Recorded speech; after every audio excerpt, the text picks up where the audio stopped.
কিন্তু নেতাদের চরিত্রই ঠিক নাই। নেতাই যদি জেনাখোর হয়, জেনাকার হয়, তাহলে বলেন নেতার অধীনে যারা আছে তাদের অবস্থা কি হতে পারে? চিন্তা করেন। নেতা যদি বড় অঙ্কে ঘুষ খায়, নেতা যদি ঘুষ দেয়, নেতা যদি অন্যের টাকা আত্মসাৎ করে, নেতা যদি রাহাজানি করে, এরা যদি খুন, হত্যা, ব্যভিচারে লিপ্ত থাকে, তাহলে নেতার অধীনে থাকা ব্যক্তির কি অবস্থা হতে পারে? তাহলে পৃথিবীতে আপনার এমন নেতার দরকার নাই যে নেতা আপনার চরিত্রকে সুন্দর করতে পারবে না। সেই নেতার প্রয়োজন আছে? বলেন, প্রয়োজন আছে? কিন্তু যে নেতাকে আঁকড়ে ধরলে, যে নেতার মধ্যেই আপনার চরিত্র সুন্দর হয়, সেই নেতাকেই যদি আপনি আঁকড়ে ধরেন, তাকে অনুসরণ করেন, তাকে অনুকরণ করেন, তাকে নকল করেন, তাহলে তার কাজগুলো নকল করার মাধ্যমে আপনার কাজ যদি সুসম্পন্ন হয়, নিঃসন্দেহে কাল কিয়ামতের দিন আল্লাহ সুবহানাহু ওয়া তাআলার রহমত দিয়ে আপনাকে আল্লাহ জান্নাত দিয়ে দিবেন।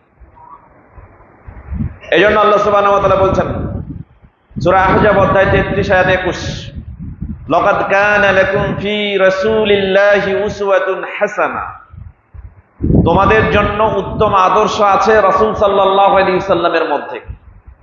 একজনের জীবনেই আপনার উত্তম আদর্শ আছে। আপনি যদি আদর্শবান হতে চান, তাহলে একজন ব্যক্তির মধ্যেই আদর্শের গুণগুলো আপনি খুঁজে পাবেন। তিনি হচ্ছেন মুহাম্মদুর রাসূলুল্লাহ সাল্লাল্লাহু আলাইহি ওয়াসাল্লাম।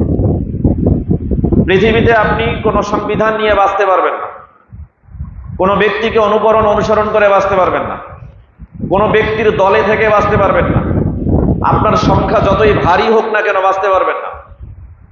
আপনি যদি একাই হন, শুধু একজন ব্যক্তিকে ধারণ করেন, তার চরিত্রকে ধারণ করেন, তার গুণগুলোকে যদি আপনার চরিত্রে গুণ হিসেবে নিতে পারেন, তাহলে আপনার পিছনে যদি কোনো লোকও না থাকে, আপনি একাই একটা দল হিসেবে জান্নাতে চলে যাবেন ইনশাআল্লাহ।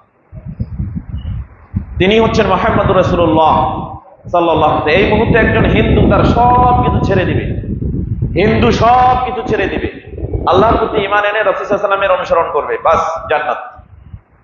একজন খ্রিস্টান সব কিছু ছেড়ে দিবে, আল্লাহর উপর ঈমান এনে রাসূল সাল্লাল্লাহু আলাইহি ওয়াসাল্লামকে অনুসরণ করবে, বাস জান্নাত।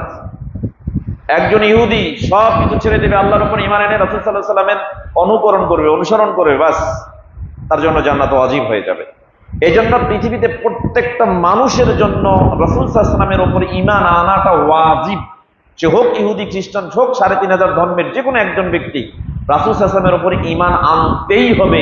ঈমান না এনে মৃত্যুবরণ করলে, তার ইত্তেবা না করে মৃত্যুবরণ করলে তাকে জাহান্নামে যেতেই হবে, এতে কোনো সন্দেহ নেই।